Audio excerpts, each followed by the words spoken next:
I had a really constructive meeting with Home Secretary, some of her ministerial colleagues, and leaders of the CST, which is the organisation that helps protect Jewish communities from threats. We all recognise this is really unprecedented times. Convergence of a range of issues, starting from hostile states, the Iranian threats that have been pushed out across the world, including onto the streets of the UK with 15 threats we've seen here over the last 18 months. The horrific and gruesome terrorist attack by Hamas, killing over 1,000 Jews, which is stirring up issues across the world, including here, and causing anxiety and fear, and also aggravating our own terrorist threats here. We've got over 500 cases of related to Islamist terrorists ongoing in the UK that the colleagues are investigating. The growth in hate crime against Muslim communities in London is up threefold, but against Jewish communities it's 13-fold compared to this time last year for this period. That's a horrific number, and it's not surprising that communities in that context are fearful and anxious, and that's what we were talking about today. On top of course, the protests which sort of give vent to a whole range of different opinions. I was explaining how we are absolutely ruthless in tackling anybody who puts their foot over the legal line. We're accountable for the law. We can't enforce taste or decency, but we can enforce the law. And we've made 34 arrests so far over the recent process. We've got another 22 cases on the back of those where we're searching for individuals, trying to identify people from photos.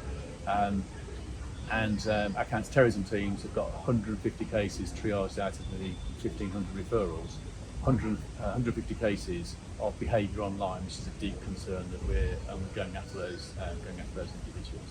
There's a massive amount of operational work going on, and it's important that you can help, frankly, with making that visible to communities that we're doing that, because we really get this. And then the conversation finished really around the line of the law, and it's our job to enforce to that line. It's Parliament's job to draw that line. And the thought that maybe events at the moment are illustrating maybe some of the lines aren't quite in the right place. There have been reports from Counter-Extremism Commission and the Law Commission, and more recently from Sir John Saunders with the Manchester Inquiry Inquest, talking about the law needs to change to be stronger at dealing with extremism. And I know that Home Secretary and her colleagues are already charged with that and thinking hard about that. So a constructive meeting in difficult times where sober and determined heads are what's required. I think the law that we've designed around hate crime and terrorism over recent decades hasn't taken full account of the ability of extremist groups to steer around those laws and propagate some pretty toxic messages through social media. And those lines probably need redrawing. It's a really difficult thing to do. If you look at the Counter-Extremism Commission report, which I was involved in nearly 3 years ago, that has many examples in there. One of the things we found was there are countries across the world they've got different frameworks which have some advantages. I mean, for example, Hizb ut-Tahrir, who were protesting at the weekend, and some of their protests caused deep concern. They're banned in Germany. They're also banned across most of the world, but they're banned in Germany. So there are frameworks which are more assertive in some respects than ours. I think there's lessons to be learned. But that's for politicians and Parliament to draw the line. I'm focused.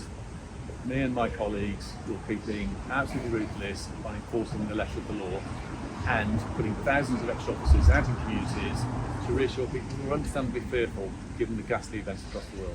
Thank you for this moment, Martin. Thank you.